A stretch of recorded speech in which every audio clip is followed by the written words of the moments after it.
Hello, everyone. Thanks for tuning in once again to Queen Ahmadiyyah TV presents Beyond the Realm. Okay, so please go ahead and subscribe to the channel if you haven't done so already. Be sure to click the notification bell and click the word all so that you're notified each time that I go live on this channel. If you have not been receiving your notifications, please double check to make sure that you're still subscribed to the channel because you know how they do out here in these YouTube streets. Okay? Now, with that all being said, let's get ready to get into it. All right, hello, Mike, Hiram X, Cherokee Descendant King, Intergalactic Wit, Latavia, Kathy B, Blackfoot, Brother Sly is the Black, Melanated Brown, Misfits, General Louverture, Nichelle, Original Man 718, Cutie Tootie. Okay, let's get into it, people. This is another story about possession and exorcisms. Hello, Judah Queen, Ronice, Lonnie, T.Y., Silent D is Black. Okay, so here it goes, people. So I hope you all scary folks got your sage burning. All right? Now, I know it's more scary when I do these stories at nights, but I can't always do them after dark. Okay? Although I may come back and do another one later on tonight since it's Friday. But let's get into it. The Exorcism, true story of Anna Ecklund. And by the way, I do believe that Netflix made a movie about this, in case you want to watch it. I haven't seen it, but I think I saw that online.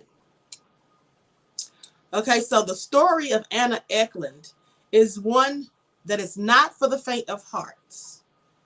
Let me put my glasses on it. Also, if anyone noticed strange chimes posted for my videos, please continue to screenshot those and email them to me. Thank you in advance. Okay. Now, the story of Anna Ecklund is not one for the faint at heart. At the time of its publication in 1935, it would have been quite a terrifying and eye-opening education into the life and practices of one of the Catholic Church's more extreme solutions to troubles of demonic possession. It is, however, also a tale that willfully obfuscates the history of its subject. There are precious few facts that detail Anna Ecklund's early life. In fact, even now her name is not 100% certain. She has been named as Anna Ecklund, Anna Schmitz, and many contemporary reports simply called her a certain 40-year-old woman. Now, dramatic as her story was, her name was just one of the details repressed following the incidents that occurred in 1928. And this was done as a means of protection from public scrutiny, because who would want to be around someone who had taken so kindly or who had been taken into demonic possession? People wouldn't be taken so kindly to that, right? Especially with such a scary past in history.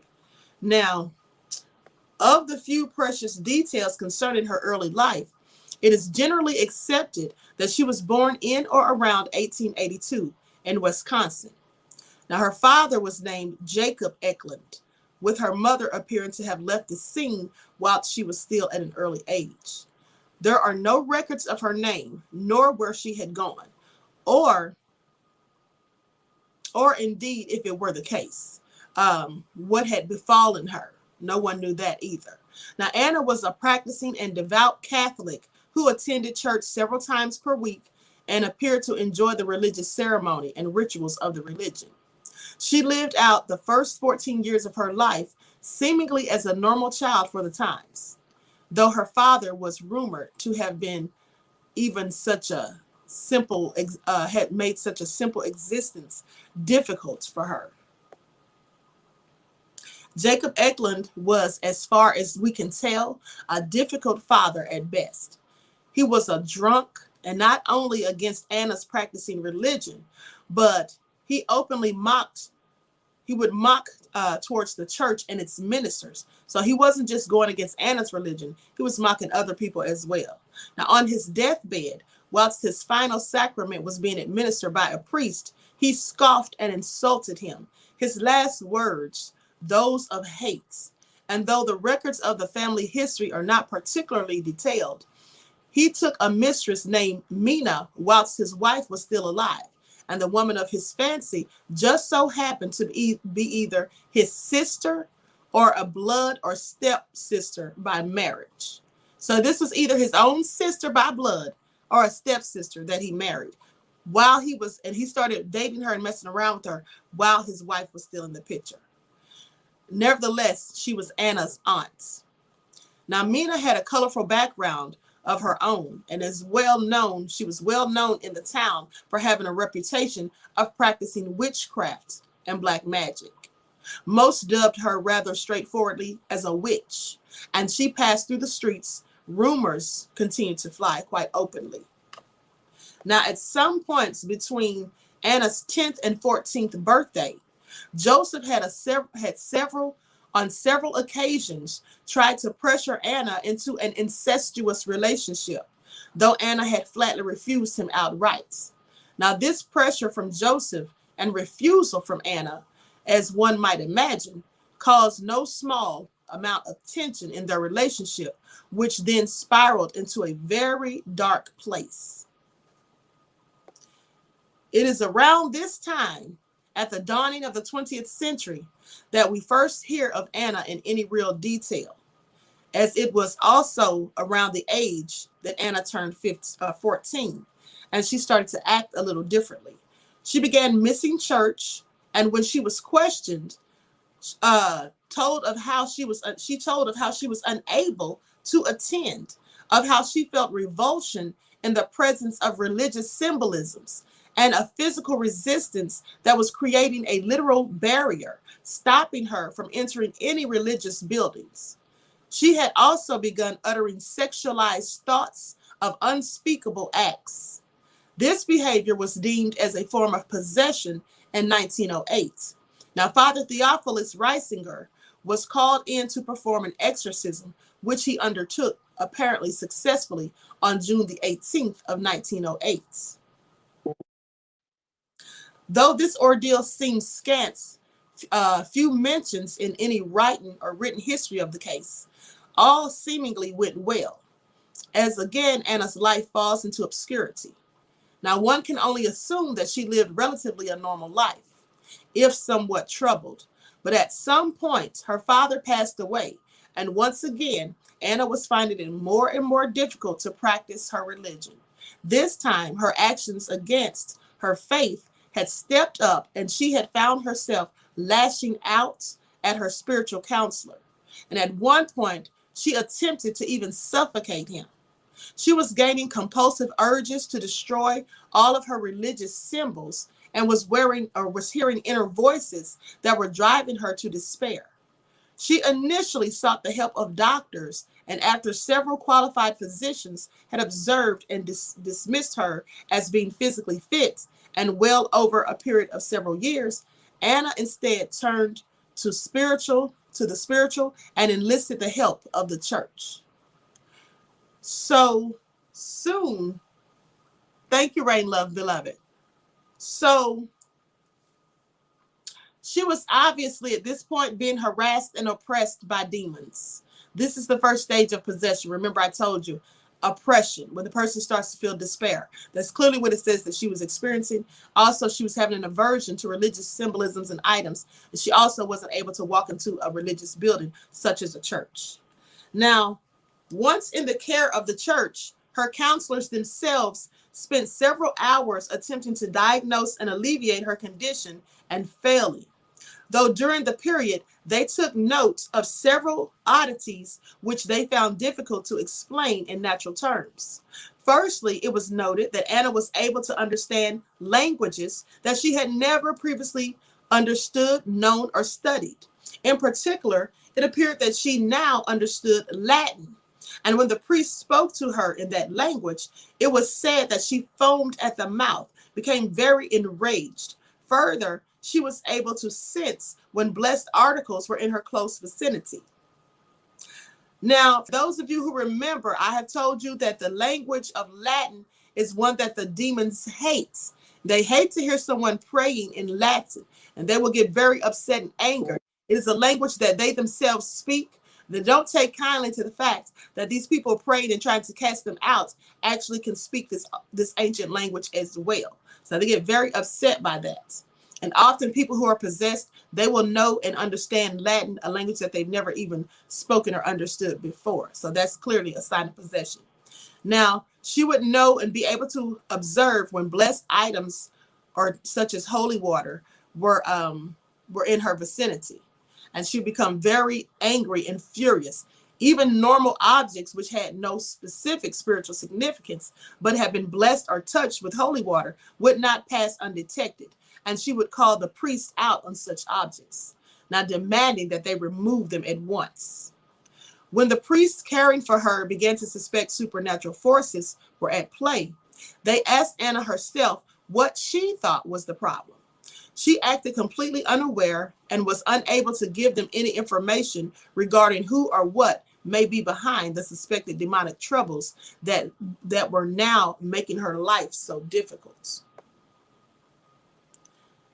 Finally, in 1928, and after many years of these observations, the church formally deemed Anna to be possessed. And once again, Father Reisinger, by now well known and well trusted for his work on demonic exorcisms, was reached out, and he was approached to take the duty for the second time.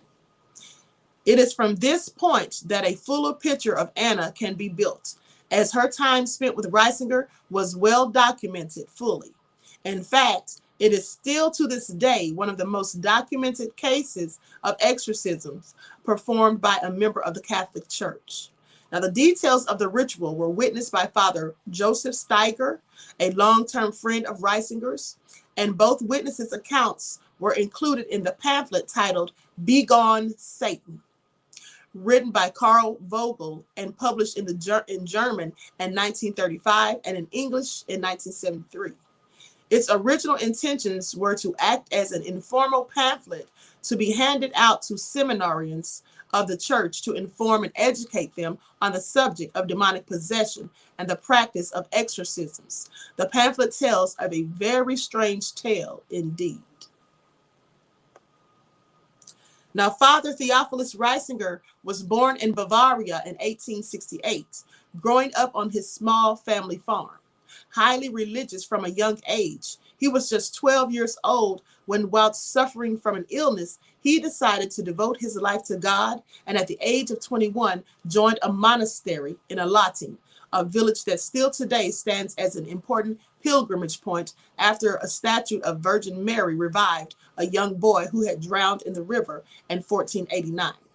Now, during his period in Ecklund, Reisinger decided that his future lied in the priesthood, but was denied the opportunity by the provincial father, who declined his application.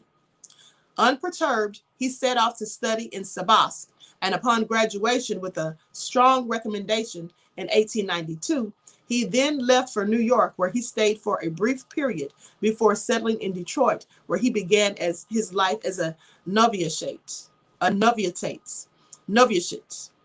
1899. Now, his training and studies complete, he was ordained as a priest and wound back up in New York, placed in the St. Fidelis Monastery.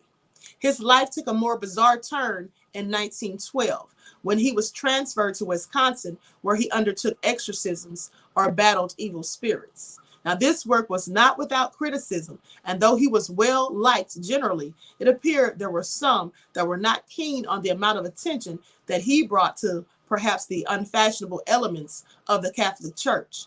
And in a short biography of his life, there was a passage that reads, "We must add that there were some, both without and within the province, who could not see eye to eye with Father Theophilus. We think it true to say that the opposition was not due to the personality of the man, but to the nature of his work, more specifically to his exorcisms." Now, indeed, his life work had been widely publicized in the press, as he had become more and more embroiled in the practice of demon extraction. No case had gathered more media attention at the time than his work on the exorcism of Anna Ecklund, which saw him placed onto the cover of Time magazine and which now loomed large over his head as he prepared to battle with her demons for the second time. Now, the drama of Anna's second exorcism in 1928 began immediately with her trip to the convent where the ordeal would take place. Now, it had been deemed appropriate that everything would be organized and undertaken in strict secrecy, and that Anna should be taken away from her home so as to not draw attention to herself and to allow her to return to a normal life after the procedure was completed. No one was to know of the events outside of those directly in contact with Anna, or those working alongside and assisting directly with the exorcism itself. Father Reisinger had thought he had found a suitable location in the convent in Earling, Iowa, though he first needed to join or to gain permission from both the Mother Superior of the convent and the pastor of the local parish to carry out the duty within his working borders. Now, the pastor, Father Steiger, was one long-term friend of Reisinger's, and so he approached, though reluctant. He agreed that if he could gain permission from the Mother Superior, then he would welcome the ritual to be performed under his watch. This was a rather disingenuous deal on Steiger's part, who expressed his fears for the practice to both Reisinger and to the bishop.